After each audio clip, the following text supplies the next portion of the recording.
finally had time to watch a Halloween classic tonight, and this one was recommended to me. I watched Halloween, the 1978 movie, which is one of the early slasher films that really defined the genre. So I learned a lot from watching this and reading up on it afterwards. Stars the young Jamie Lee Curtis, who I didn't know her horror reputation. I didn't know about her in horror. It's so funny. I was introduced to her through Freaky Friday and thought she mostly did comedies. Thought she got her start later. But it's so cool to see her here. She's talented. And also, I wasn't aware of the score. I've heard that score a lot, but I didn't realize it came from this. That was another great, hey, and it works. It works really, really well. Most of the film, I noticed, is just building up. The actual showdown between Laurie and Michael Myers is not until the last few minutes. But it really works because it builds up this feeling of suspension the whole time, and that's the scary part. The when's it coming, when's it coming. I also know that this was one of the early death by sex movies, and it does bother me a bit. While I know it wasn't the creator's intentions, one thing that does bother me is that the sexualized violence, particularly against the women, it would bother me less if there was more of an even gender ratio, but I know there's one guy who gets killed. Still, did they really have to sexualize the women's deaths? People much smarter than me have talked about that. I noticed it. But I still like Laurie. Laurie still survives to the end, and she does fight. I think I like her. I find she's protective of the kids. I actually thought the way they were building up, it was a good fake out. I thought the little boy was gonna die, and I thought, oh god, are they actually gonna go there? Because I know killing kids is rightfully a huge taboo. And it didn't feel like a cheesy shock value movie. It felt like a legitimately suspenseful epic thriller. Oh, and got to see into this time in the 1970s. Another thing I found that I picked up on that was a little weird is that Laurie says something like that guys don't want to date her because she's too smart. I thought, what?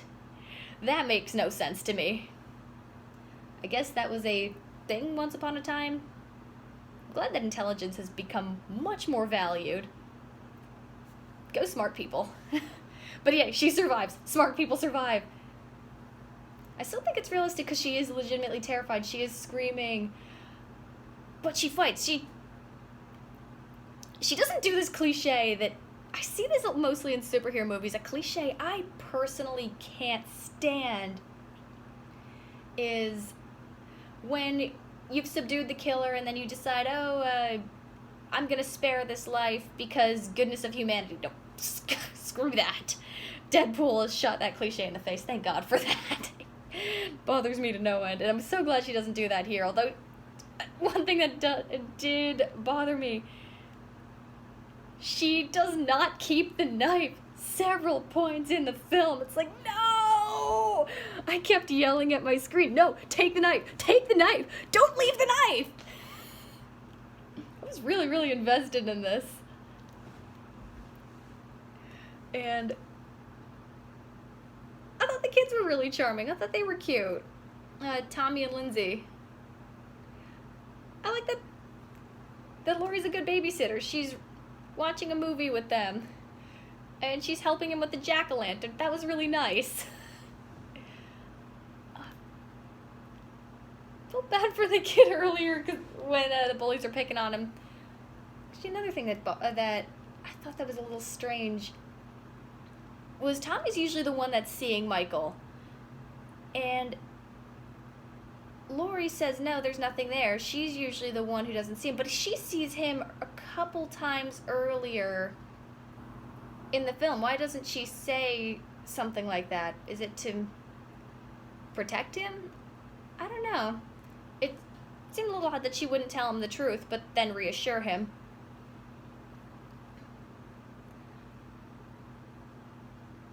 Though, I also really like the cinematography in this. it does, well, it appears to be a slow-moving movie. It really isn't. The pacing is quite good. The build-up is done so effectively.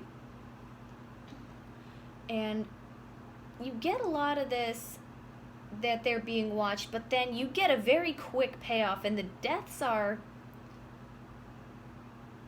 they don't feel, what I like about it is that it doesn't feel like shock value.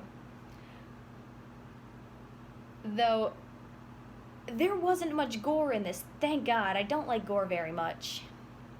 I don't know what I watched that turned me off to horror movies, but for some reason, a long time ago, I saw this really gory movie, and I hated it so much that I did not want to watch any horror movies, and it took a long time to really trust the genre again, I guess. But here, I could handle it fine. I actually had a lot of fun with the suspense, and when the big reveal of the corpses of her friends is shown to her, it felt like a haunted house, because a lot of haunted houses, interactive haunted houses, do these kinds of scares.